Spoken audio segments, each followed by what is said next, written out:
ধুর ছাই, তোমাকে কি জানি বলবো বলবো মনেই থাকে না। ও হ্যাঁ হ্যাঁ, মনে পড়েছে, বলি শোনো। তোমাকে প্রথম যেদিন দেখেছিলাম ভেবেছিলাম, ইস কি যে গম্ভীর ছেলেটা, খুব রাগী হবে বোধহয়। আমি এক সুন্দরী মেয়ে সামনে বসে আছি, কোনো পাত্তাই দেয় না। কিন্তু না, আমি সেদিন বুঝতে পারিনি গো, এই যে এতটা সময় তোমার সাথে সংসার করে এখন ভাবি যে মানুষটাকে কি ভুলটাই না ভেবেছিলাম আমি। তুমি একদমই তেমনটা না।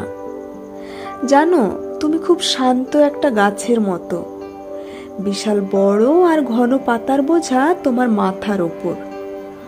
অনায়াসে অসংখ্য মানুষ ছায়া পেয়ে যাবে তোমার মাঝে, সহজে কোনো ঝড় তোমাকে কাবু করতে পারে না। জানো, তুমি আমাকে বড্ড বেশি বোঝো আজকাল, যেন আমার পুরো মুখটা তোমার পড়া হয়ে গেছে। জানি না আগে কেমন ছিলাম আমি, কিন্তু এখন খুবই ইচ্ছে হয় তোমার জন্য নিজেকে সুন্দর করে সাজিয়ে তুলি।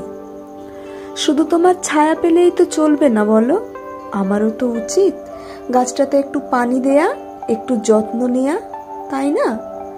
যদিও এত বড় গাছে পানি খুব একটা প্রয়োজন হয় না, কিন্তু তোমাকে ভালোবেসে শুধু কি চেয়ে চেয়ে দেখেই যাব?